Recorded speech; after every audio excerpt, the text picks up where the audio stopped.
Today, we are going to unpack one of the most powerful numbers in all of finance, the operating profit margin. You can think of it like an X-ray for a company's financial health. It just strips away all the noise on the surface to show you what's really going on inside the core business. But let me start with a puzzle that trips up a lot of people. How is it possible for a company to be hitting record-breaking sales, with its products just flying off the shelves, and yet somehow be on the verge of total collapse? It sounds like it shouldn't be possible, right? But believe me, it happens all the time. You know, there's this old saying in business that really gets to the heart of the issue. Revenue is vanity. Profit is sanity. It's so true. Chasing that big, flashy revenue number can feel really good. It's a vanity project. But it tells you absolutely nothing about whether the business is actually built to last. For that, you got to look past the vanity and find a number that measures sanity.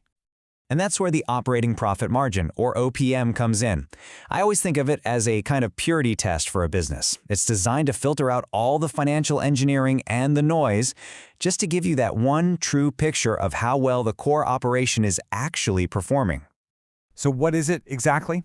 Well, put simply, the operating profit margin tells you what percentage of every dollar in sales the company keeps as pure profit from its main business, the thing it actually does. And the most important part, it's calculated before you take out interest and taxes. By ignoring those two things, OPM gives us this beautifully clean look at the health of the day-to-day operation itself. This is exactly why I call it the management X-ray. Seriously, it's probably the single best number you can use to look right through the surface and see how effectively the leadership team is actually running the show. And here's why that's so critical.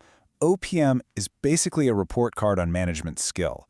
It shows you in black and white how good they are at controlling the very costs they have the most say over. We're talking salaries, marketing spend, office rent, R&D, all that stuff. Is the team running a really tight ship, or is the whole operation just bloated and inefficient? The OPM will tell you, loud and clear. Okay, so to really get a feel for this, we've got to pop the hood and look at how it's calculated. Let's break down how you actually get to that operating profit number. This little waterfall here shows the journey perfectly. You start at the top with total revenue. First thing you do is subtract COGS. That's the cost of goods sold, basically the direct costs of making your product. Next, you take out SG&A, selling, general, and administrative costs. Just think of this as all the overhead, salaries, rent, marketing. And finally, you subtract depreciation and amortization, which is just an accounting charge for the general wear and tear on your assets. And what's left over at the bottom? That's your pure, unadulterated operating profit. And this table just brilliantly shows where OPM fits into the bigger picture. You should think of these three margins as a diagnostic chain. See, gross margin only looks at how efficiently you make stuff.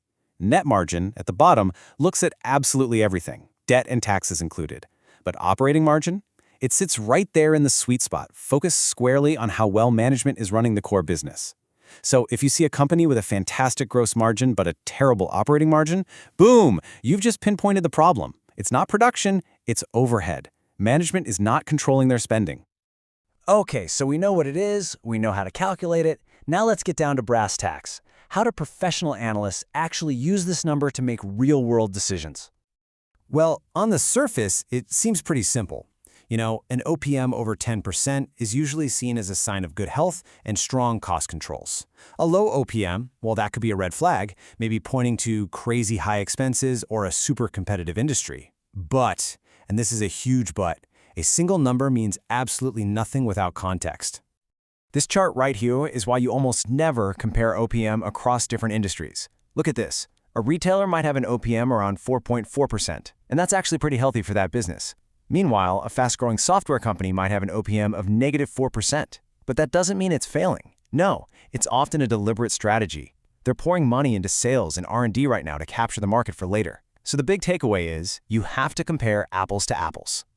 Now, beyond just a single number, analysts are always looking at the trend over time, and probably their biggest job is to figure out if a drop in OPM is cyclical or if it's structural. A cyclical dip is like catching a cold. It's temporary, maybe a recession caused it, and the company will probably bounce back. The right move is just manage costs for a bit. But a structural decline, that's like a chronic disease. It's caused by a permanent shift, like some new technology just made your whole business model obsolete. This requires a massive, fundamental change to survive, and getting that diagnosis wrong, well, that can be a fatal mistake. As amazing as OPM is, it is not the whole story. That management X-ray we talked about? it has some pretty big blind spots that you absolutely have to be aware of. Remember, OPM intentionally ignores interest and taxes. That's its biggest strength, but it's also its biggest weakness. It's not going to tell you anything about how much debt a company has or what its tax situation is. It also ignores any one-off things, like selling a building. Plus, it's an accounting number, not a cash number, and it can be nudged around by different accounting choices a company makes. And this quote right here just perfectly sums up the danger of looking at OPM all by itself.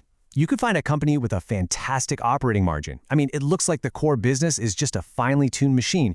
But if that same company is secretly drowning in debt, the huge interest payments could completely wipe out all those profits, leaving absolutely nothing for shareholders. So let's wrap this all up. You should never, ever use operating profit margin in a vacuum, but it is an absolutely essential tool. Why?